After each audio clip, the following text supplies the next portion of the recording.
Hello friends, வாங்க இன்னைக்கு இட்லி தோசைக்கு சூப்பரான ஒரு சைட் டிஷ் ரெசிபியாக நம்ம தக்காளி பஜ்ஜி ரெடி பண்ணலாம். அதுக்கு இந்த 3 தக்காளி பழங்களை நான் கழுவிட்டு வச்சுருக்கேன். இதை பொடியாக நறுக்கி எடுத்துக்கலாம். இது தக்காளி பஜ்ஜின்னு சொல்லலாம், தக்காளி கடையல்னு சொல்லலாம். தக்காளி பழங்களை நறுக்கி எடுத்துக்கலாம். தக்காளி பஜ்ஜி செய்யறதுக்கு ஸ்டவ் ஆன் பண்ணி நான் குக்கர் வச்சுருக்கேன். நீங்கள் வேணா ஓப்பனில் குண்டானில் வச்சு கூட வைக்கலாம். இப்போ இதுல கட் பண்ண தக்காளி சேர்த்துக்கலாம். இதோட கட் பண்ண பெரிய வெங்காயம் சேர்த்துக்கலாம். நீங்க சின்ன வெங்காயம் இருந்தா அதை சேர்த்து செஞ்சாலும் டேஸ்ட் சூப்பரா இருக்கும். இதோட 1 ஸ்பூன் அளவுக்கு தனி மிளகாய் தூள் சேர்த்துக்கலாம். உங்களுக்கு பச்சை மிளகாய் ஃப்ளேவர் பிடிக்கும், அதோட டேஸ்ட் பிடிக்கும்னா நீங்க பச்சை மிளகாவும் சேர்த்துக்கலாம்.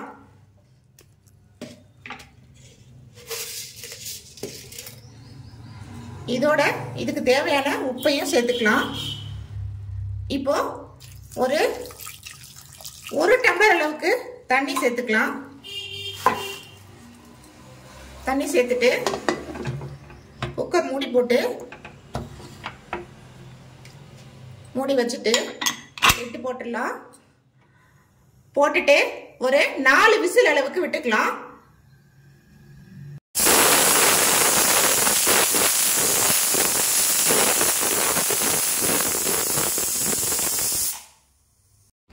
நாலு விசில் விட்டு அடங்கிடுச்சு. இப்போ ஏர் ரிலீஸ் ஆயிடுச்சான்னு செக் பண்ணிக்கலாம்.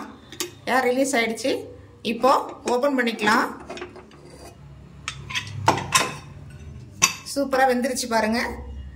இதுல கொஞ்சம் போல கட் பண்ண கொத்தமல்லி தழைகளை தூவிக்கலாம்.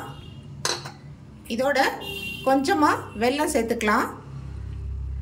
அந்த புளிப்பும் இனிப்பும் கலந்து டேஸ்ட் சூப்பரா இருக்கும்.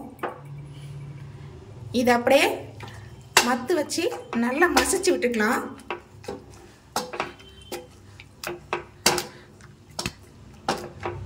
நீங்க மத்து இல்லைன்னா கரண்டிலே கூட மசிச்சுக்கலாம். நல்லா மசிஞ்சிடும்.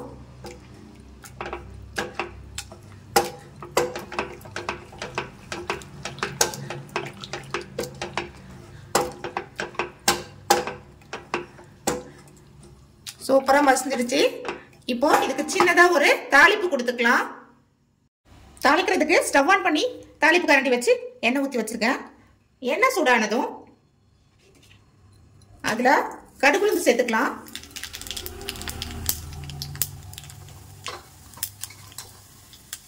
கடுகு நல்லா வெடிக்கட்டும்.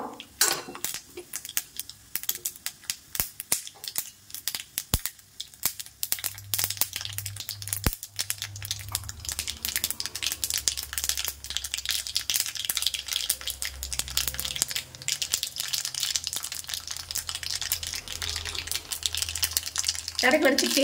இப்போ கருவேப்பிலை சேர்த்துக்கலாம். இதோட கொஞ்சமா வெங்காய பொடி சேர்த்துக்கலாம்.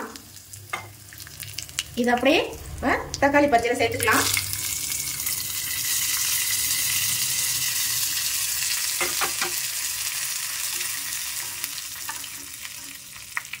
அவ்வளவுதான் ஃப்ரெண்ட்ஸ், சூப்பரா ரெடி ஆயிடுச்சு.